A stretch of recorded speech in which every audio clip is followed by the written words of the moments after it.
రోజైతే మొత్తం వీళ్ళల్లో ఇంకా ఊరేగొస్తాడు. ఇలాగైతే మేము పెద్ద ట్యాంకులని మొత్తం నిండా నీరైతే పెట్టేస్తున్నాము నిమజ్జనాని కోసం అండి. అందరం కలిసి ఇదే విధంగా కలిసి చేసుకుంటాం నిమజ్జనానికి. ఇంకా వేరే ఎక్కడికి వెళ్ళకుండా కరోనా నుంచి ఇదే విధంగా మేము చేస్తున్నాం అప్పటి నుంచి. ఈ పద్ధతి కూడా చాలా బాగుంది కదా, ఎక్కడికి వెళ్ళకుండా ఏ చెరువులు నదులు సముద్రాలకు వెళ్ళకుండా ఇంకా మనం ఇంటిగా ఈ విధంగా సింపుల్గా చేసుకోవచ్చు. ఇప్పుడు చూసారు కదా, రోడ్డు నిండా రంగులతో ఈ విధంగా నిండిపోయిందండి.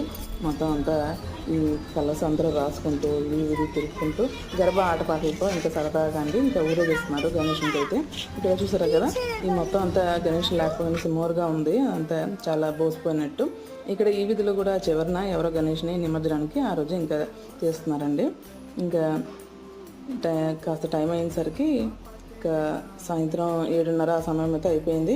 ఇక్కడ చూస్తే ఇంకా వీధిలోకి అయితే యథాస్థానానికి గణేశుడు అయితే వచ్చేస్తున్నాడు లైన్లో. మరి అయితే మీకు నచ్చితే చిన్న లైక్ కామెంట్ అయితే చేయగలరు ఫ్రెండ్స్.